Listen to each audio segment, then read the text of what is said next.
고등학교에 올라와서 처음 중간고사를 치고 점수 때문에 충격을 받은 고등학교 1학년 학생들이 정말 많을 겁니다. 중학교 때는 시험 기간에 교과서 본문만 조금 외워주면 80점에서 90점 정도는 무조건 나왔는데 고등학교에 오니까 30점에서 40점 정도로 받네요. 오늘은 100점 만든 방법을 말씀드리는 게 아닙니다. 중간고사에서 30점에서 40점대 정도의 점수를 받은 학생들이 이번에 다가오는 기말고사에서 60점에서 70점까지 단기간에 치고 올라갈 수 있는 방법을 말씀드리겠습니다.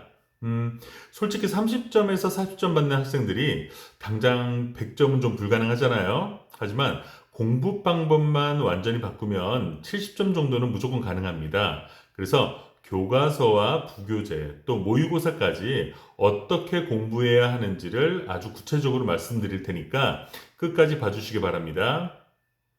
첫 번째 방법은 바로 선택과 집중입니다. 60점에서 70점 정도가 목표라면 빈칸 추론이나 문장 삽입, 복잡한 이런 어법 문제 같은 킬러 문항들을 다 맞힐 필요는 없습니다. 절대로 어려운 문제들을 붙잡고 시간 낭비를 해서는 안 됩니다. 대신에 무조건 다 맞춰야 되는 유형들이 따로 있어요. 바로 주제 파악, 내용 일치, 분위기 심경 파악, 그리고 기본적인 서술형 문제입니다.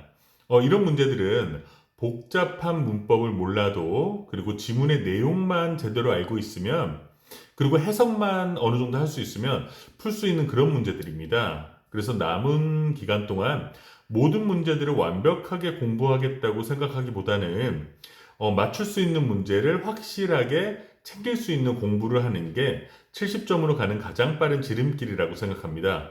자, 두 번째 방법입니다. 오직 시험에 나오는 단어만 외워라.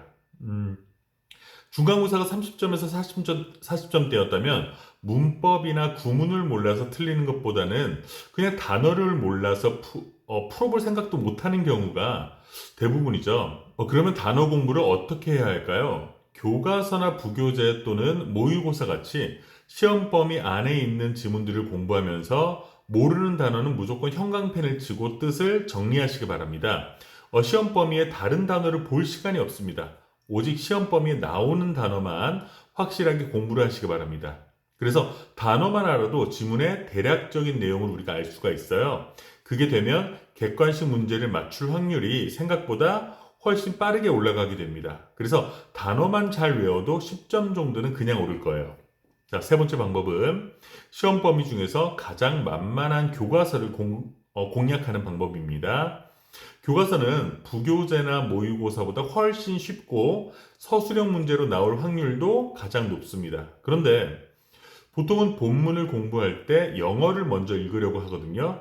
그런데 그렇게 하면은 진도가 절대로 안 나가집니다. 그래서 우선 지문에 대한 한글 해석을 먼저 읽어보시기 바랍니다. 그래서 마치 국어책을 읽는 것처럼 이 본문의 내용이 어떻게 진행되고 있는지를 먼저 완벽하게 이해하는 게 우선입니다. 그리고 그 다음이 서술형 문제에 대한 대비입니다. 각 단원마다 목표로 하는 핵심 문법이 2개에서 3개 정도는 무조건 있거든요. 그래서 지문을 읽다가 그 핵심 문법이 들어간 문장이 나오면 그 문장이 바로 서술형 문제로 출제될 가능성이 가장 높은 중요한 문장입니다. 그래서 이런 문장들을 보면 무조건 형광펜 치고 문장 구조를 분석한 다음에 연습장에 한글 뜻만 이렇게 보면서 영어로 완벽하게 쓸 수 있을 때까지 통째로 외우시기 바랍니다. 그래서 교과서에 나오는 서술형 문제는 무조건 다 맞춘다고 생각을 해야 합니다. 자, 네 번째 방법입니다. 시험 범위에 들어가는 모의고사와 부교재의 지문들을 주어와 동사를 하나씩 이렇게 확인해가면서 완벽하게 분석하면서 공부할 시간이 과연 있을까요? 솔직히 없습니다. 그리고 학원에서 이렇게 배웠다고 해도 혼자서 다시 공부할 엄두가 나지 않습니다. 그렇게 할 수 있는 실력도 아직은 부족하고요. 그래서 이 부교재와 모의고사를 공부하는 방법이 따로 있습니다.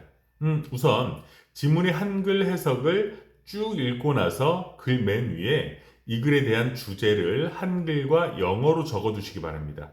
그리고 그 주제를 나타내는 핵심 영단어들을 3개에서 4개 정도만 골라서 동그라미를 치시기 바랍니다. 그러면 시험을 칠 때, 지문에 나오는 처음 두 문장만 딱 읽고도, 이거 스마트폰 중독의 부작용에 대한 그리고 핵심 단어는 addiction, negative였지라는 그런 것들이 바로 떠올라야 합니다. 그래서 지문 내용을 확실히 알면 복잡한 구문은 몰라도 주제, 제목, 내용 일치 같은 문제는 10초 만에 풀 수가 있습니다. 단, 보기가 영어가 아니라 한글로 제시가 되었을 때요. 보기가 영어로 나오면 모르는 단어들 때문에 해석이 안 돼서 틀리는 경우가 많이 있더라고요. 자, 마지막 다섯 번째는 서술형 대비입니다.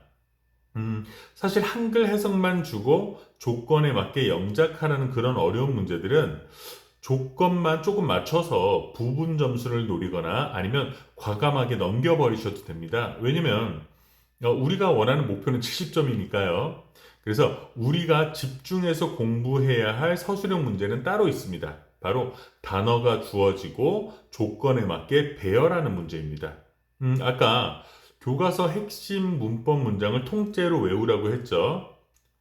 그걸 그냥 눈으로만 보면 안 됩니다. 문장에 있는 단어들을 한 덩어리씩 빗금을 쳐서 끊어있는 연습을 하고 단어의 순서를 섞어 놓은 다음에 한글 해석에 맞춰서 올바른 순서로 다시 써보는 연습을 반복하시기 바랍니다.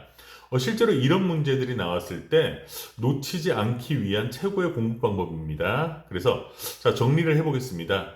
어려운 문제는 버리고 쉬운 문제에 집중하기, 시험 범위에 나오는 단어만 파기, 교과서는 한글 해석을 먼저 읽어보고 핵심 문법이 나오는 문장은 통째로 외우기, 모의고사는 주제를 한글과 영어로 외우고 주제를 나타내는 핵심 영단어 외우기, 마지막으로 핵심 문법 문장의 단어 배열 문제 연습하기.